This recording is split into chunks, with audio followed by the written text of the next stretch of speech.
안녕하세요 시청자 여러분, 마산 춤제비 이범수입니다.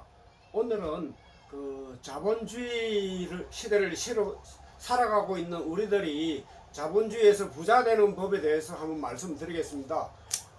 제가 그리운 어머니라고 어머니에 관한 책을 썼는데 제 책 163페이지에 나와 있는 내용이기도 합니다.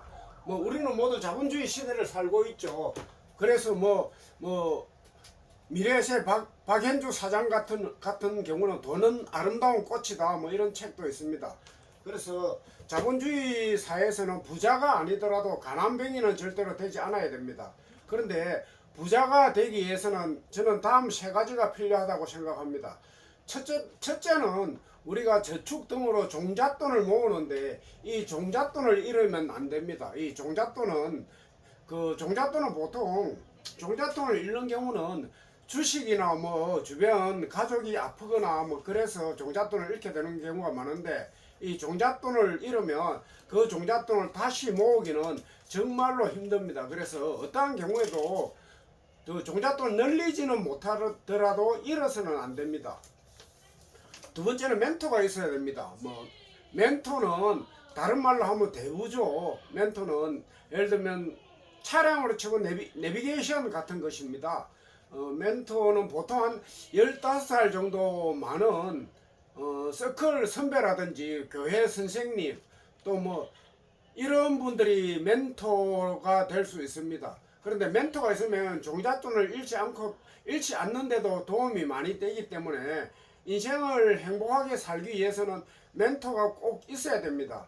그런데 멘토는 예를 들면 신체적인 특징이나 신체적인 노화 이런 것도 있기 때문에 그 동성이 멘토는 좋습니다. 이성은 멘토가 되기는 조금 어렵습니다.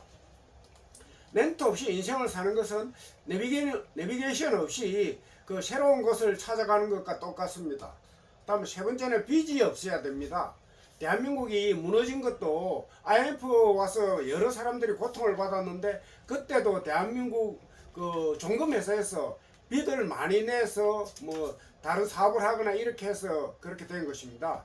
저도 대학이나 그 청년 때 젊을 때 당구장도 한 번도 안 가고 이럴 정도로 열심히 살았는데 그 IMF 이전에 좀 많은 돈을 빌려서 많은 돈을 사업을 했다가 그 사업이 세 군데 다 부도가 나는 바람에 지금까지 굉장히 경제적으로는 굉장히 어려운 삶을 살았습니다. 그래서 종잣돈을 잃지 않고 멘토가 있고 빚이 없는 것이 부자가 되는 그 충분 조건은 아니지만 필요 조건이면 분명합니다. 그리고 그 빚 때문에 무너지는 인생에 대해서 아주 경고를 잘한 그 책이 있죠. 그 화차라는 이 책입니다. 일본 소설인데 한국에도 그 번역이 되어 있고 영화 소설로도 많이 나왔죠. 그 시청자 여러분 종잣돈을 잃지 않고 멘토를 찾고 빚이 없어서 모두 부자 되시기 바랍니다. 그리고 오늘은 제가 대한민국이 부자가 되는 법에 대해서도 한번 말씀드리겠습니다. 지금 대한민국은 60대 그 정치가들이 많이 활동을 하고 있는데 지금 대한민국 정치계에서 60대들이 물러나야 그 대한민국이 부자가 될 수 있습니다. 대한민국에서 그 정치판에서 나이를 먹는다는 것은 지식과 경험과 경륜이 쌓이는 게 아니고 대가리에 똥이 찬다는 겁니다.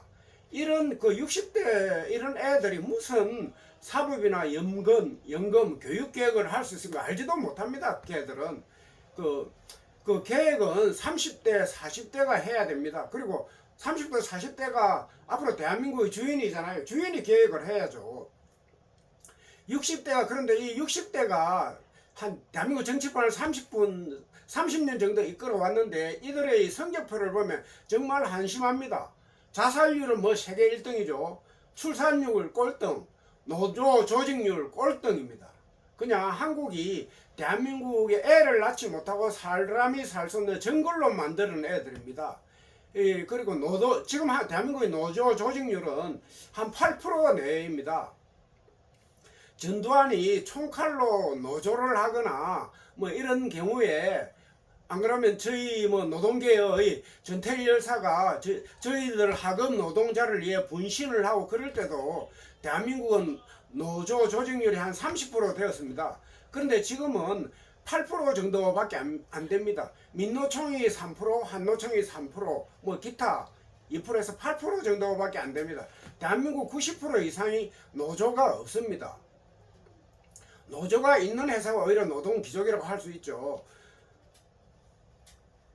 그리고 이제 그리고 노조가 이게 싸그리 없어진 이유는 크게는 뭐 여러 가지가 있지만 두 가지인데, 하나는 한국말을 할 줄 아는 외국인, 즉 조선족의 대거 유입으로 인해서 노조가 없어졌고, 두 번째는 대기업 노동자의 횡포입니다. 대기업 노동자들이 자기들만 이권을 챙기고 하청업체를 뭐 그냥 핍박을 하니까, 하청업체에서는 뭐 일을 할 수가 없으니까 뭐 노조가 있을 수가 없죠. 그래서 민노총, 한노총은 대한민국 노동자의 대표가 아니고 대한민국 노동자들이 타도해야 될 암세포들입니다. 그리고 현재 또 하나 대한민국의 문제는 예를 들면 일부 대기업이나 공무원, 뭐 대학병원을 제외하고 대부분의 노동자들이 정규직이 아니고 1년 계약직입니다. 1년 계약으로 회사를 다니는데 어떻게 애를 낳고 결혼을 할 수가 있습니까? 보기에는 멀쩡합니다. 그냥 예전하고 똑같이 보이죠. 회사에서 뭐 15년, 20년 이렇게 부장까지 진급하고 그렇게 하더라도 다 1년 계약직으로 진급하는 겁니다. 그래서 뭐 문제가 없으면 뭐 아무런 관계가 없죠. 그랬는데 조금만 문제가 있으면 그냥 봄에 보통 3월달부터 임기가 시작이거든요. 봄에 계약을 안 하면 끝입니다. 이런 나라를 만든 것이 지금 대한민국 60대입니다.